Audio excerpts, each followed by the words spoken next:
When I nannied, I would read the journal of the mom. I was only 20 years old and I nannied for this little baby boy. The mom seemed off. She would sleep the entire time I was there in the mornings, or go on 3-hour runs, or sometimes would just go about her business around the house, completely ignoring me. One time we both sat in the living room while the baby was sleeping in his room. I was reading a book, studying, and she sat there eating McDonald's and watching her show. She did not say a word to me the entire time. Well, one day when she was out, I snooped around and found her journal. I read the whole thing, then got sad for her. She was so unhappy in her marriage and in life. I ended up working for her for 3 years, and we became close.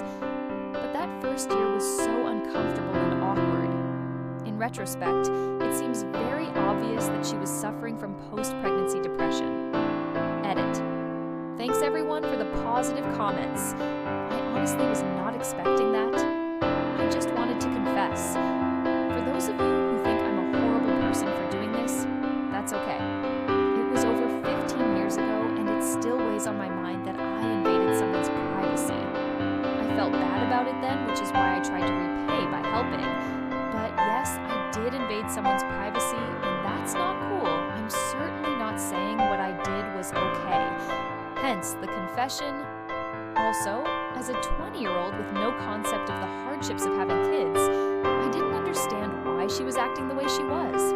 I get it now. This story sits right at the intersection of curiosity, boundary crossing, and empathy development. At 20, the nanny is dealing with uncertainty and social discomfort. The mom's distant, unusual behavior creates tension. Humans naturally try to reduce uncertainty, and when direct communication isn't happening, curiosity can turn into snooping as a way to make sense of someone. Reading the journal is clearly a boundary violation, but what's interesting psychologically is what happens after. Instead of judgment, it triggers empathy.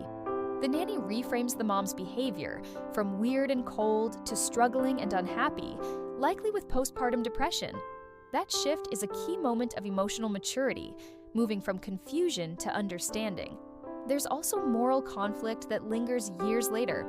Even though the outcome led to compassion and a better relationship, the brain still flags the action as wrong.